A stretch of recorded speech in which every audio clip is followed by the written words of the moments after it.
Once again, I was shocked but not surprised to learn that yet another Aboriginal title claim is up for grabs in British Columbia.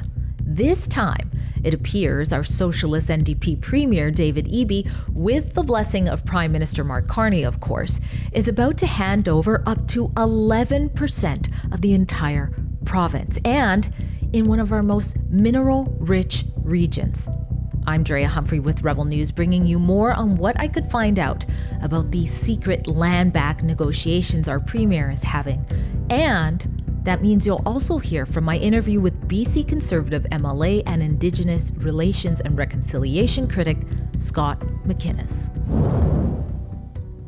And why is it that we're holding these games on unceded native lands? We can't resolve these land claims, but we can spend $6 billion on the Olympics. That was activist lawyer David Eby, stolen land banners and all, questioning why we can't settle native land deals.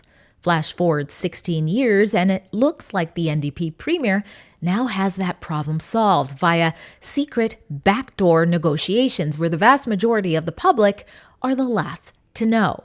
Now, when we look at something like the Northwest, what the government of BC has done is entered into Section 7 agreements for both mines under the Declaration on the Rights of Indigenous Peoples Act.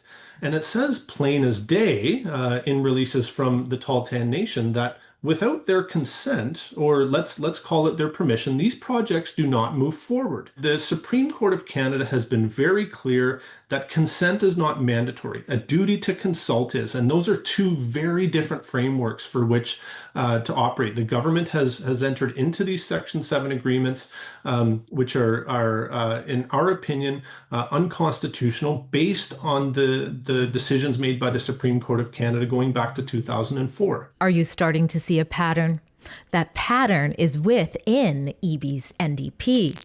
Whether it's bringing forth weak arguments in the Cowichan versus Canada title case when he was the Attorney General, that's the case where Aboriginal title was granted superior to some private lands in Richmond, BC, which, by the way, the BC Supreme Court just denied reopening the case to allow private landowners who were in the dark to challenge the original decision. Or what about Eby's claim to have known absolutely nothing about the Liberals granting Aboriginal title of Greater Vancouver to the tiny Musqueam Band, despite him literally laughing front row here at the signing ceremony for that agreement?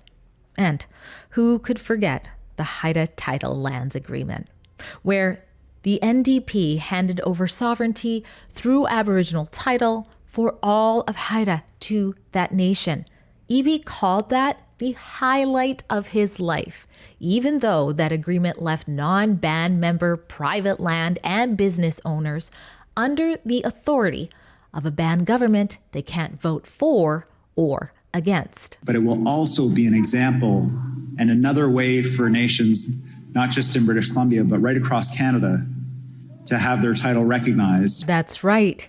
Eby said he saw that agreement as a model for all bands in British Columbia and beyond. And now, according to news that broke from the Northern Beat, without legislative approval or a public mandate, it appears Eby's land-back blueprint is making its way to the Tahltan First Nation for their legally unproven territorial claim of close to 100,000 square kilometers for the province's mineral-rich northwestern lands.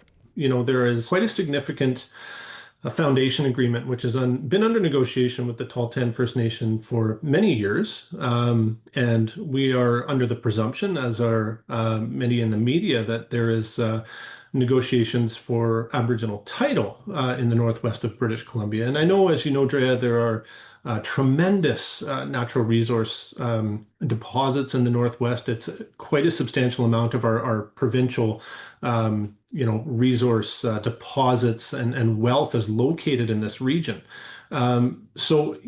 The Tahltan asserted traditional territory includes about 96,000 square kilometers of this province, which equates to about 11% of the land mass.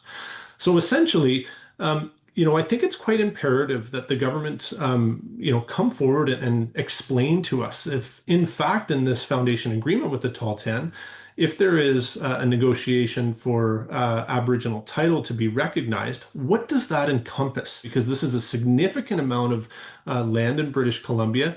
And as I mentioned, it encompasses a huge amount of our mineral resource wealth, which we own collectively as British Columbians. Enough is enough. It's time to put an end to these backdoor Aboriginal title agreements. And if you agree, please sign and share our petition at endlandgrabs.ca. We're told over and over that this is all about reconciliation. But until we actually know what Aboriginal title will truly mean, to me, it smells a lot like communism instead. Karl Marx called for the abolition of private property ownership, of productive property owners. And now we have governments negotiating away land ownership to some degree, keeping landowners in the dark.